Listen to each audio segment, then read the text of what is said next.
Bonjour.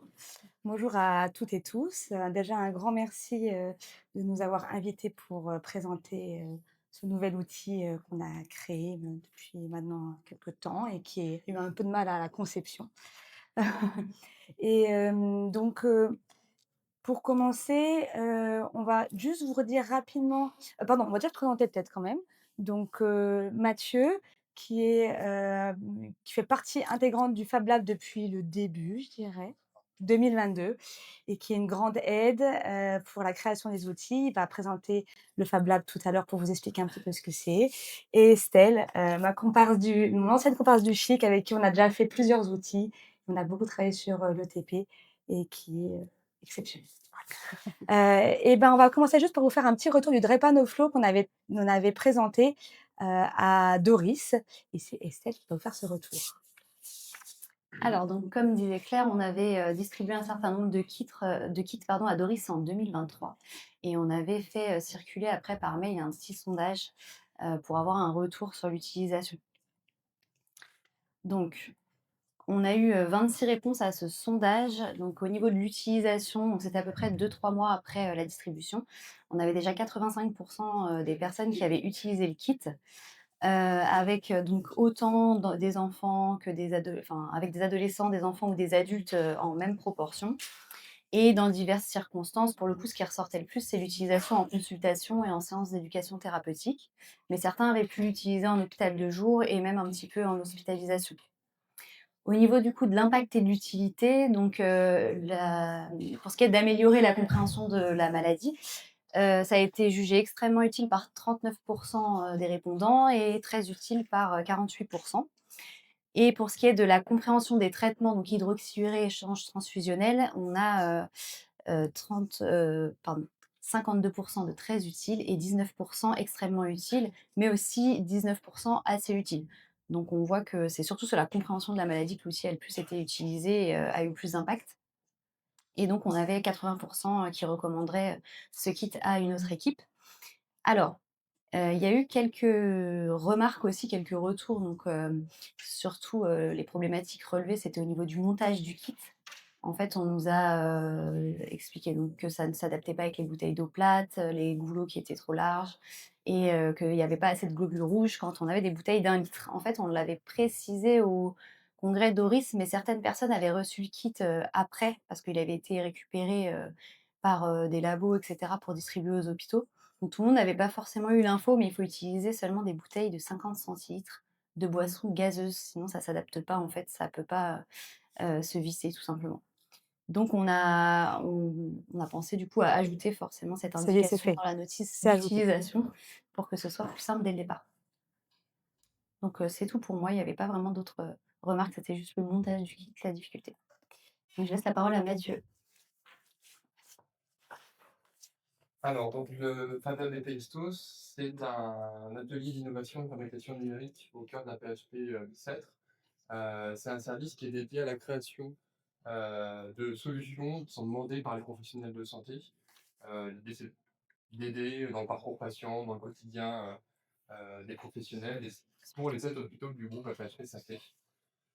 Ça s'appuie par la mise en commun et la mise à disposition d'outils de fabrication et de création comme des imprimantes 3D, des découpes laser, des choses comme ça. Et donc concrètement, nos missions, c'est par exemple de prolonger la durée de vie d'un équipement en réparant, protégeant, en rajoutant des pièces, de créer des outils de dialogue et des outils de TP, de personnaliser du matériel ou d'accompagner dans l'aménagement de services, dans le prototypage et dans l'expérience là-dessus. Alors le Popsicle, donc l'idée est venue qu'on avait créé le Drepano Flow pour expliquer un peu le phénomène de la vasoconstriction et des globules rouges qui étaient bloqués, mais ce qui était pas toujours facile à expliquer, c'est pourquoi finalement ces globules rouges, ils sont en forme de banane. Donc les enfants, c'est souvent une question qu'ils nous posent et donc on a décidé de créer un autre outil pour expliquer justement le phénomène de la falciformation, dans la drépanocytose. Donc comment ça s'est on a fait la conception, donc là Mathieu va venir avec moi parce que je pense qu'il va un peu vous expliquer. Au départ, j'ai eu l'idée et donc j'avais, fait avec, les billes que vous voyez là, qui étaient en fait pour des molécules de chimie initialement que j'avais trouvées, que je mettais dans des ballons de baudruche pour montrer que ça déformait en fait le globule rouge, mais ça se cassait et pour faire rentrer les billes dans le ballon de baudruche, je vous laisse imaginer, c'était quand même, hyper difficile. Du coup, ben, j'ai appelé Mathieu et je lui ai dit: «Là, ça marche pas mon histoire. L'idée est bonne, mais il faut qu'on fasse mieux». Et donc Mathieu est arrivé et on a fait une première fois des premiers tests avec, donc un ballon et donc en rajoutant un gros goulot de bouteille. Donc hop, on vous le montre en live, comme ça. Donc comme ça, c'est beaucoup plus facile de rentrer les billes dedans.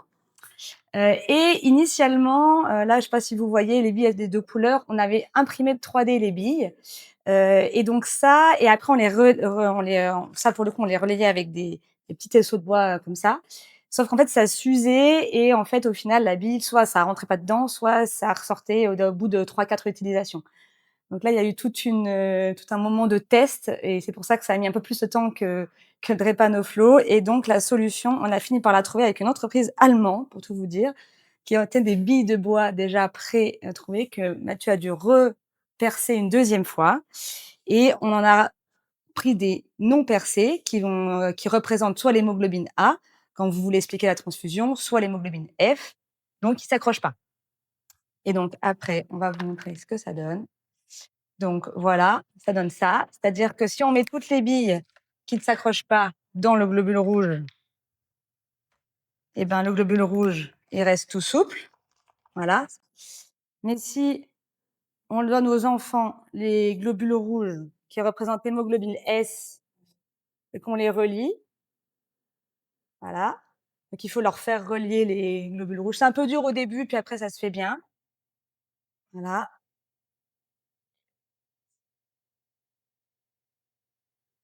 Alors, si vous voulez une déformation maximale, vous mettez ça, c'est si ils prennent rien, pas d'hydroxyurée, pas de transfusion, zéro hémoglobine A. Hop, vous rentrez dans le globule rouge. Il faut forcer, mais ça montre bien la déformation complète du globule rouge. Et vous avez un globule rouge très déformé. Et puis finalement, si l'enfant il prend un petit peu son cyclose, eh ben, vous enlevez une boule comme ça et vous rajoutez un peu d'F. Bon là, il le prend un peu, c'est pas encore terrible. Voyez. Et par contre, s'il le prend vraiment bien et qu'on en enlève plus, et qu'on rajoute le même nombre de billes pour qu'il voit qu'il y a le même type d'hémoglobine, et ben là, le globule rouge, il est tout souple. Et donc, ça explique un petit peu le principe de la falciformation parce que l'hémoglobine S, elle s'accroche et pas les autres hémoglobines. C'est le même principe pour la transfusion, vous pouvez expliquer les deux. Et une fois que vous avez vu ça, ben, si vous avez le Drepanoflo, ben, vous pouvez expliquer le reste. Voilà. Donc, je voulais faire un grand, grand merci déjà à tous les enfants qui nous inspirent tous les jours, au Fab Lab qui donne vie à nos idées. Donc ça, c'était l'équipe initiale du Fab Lab. Et puis, bah, venez et grâce à la filière qu'on remercie, qui a subventionné des kits, venez en chercher un, c'est gratuit et on vous les offre.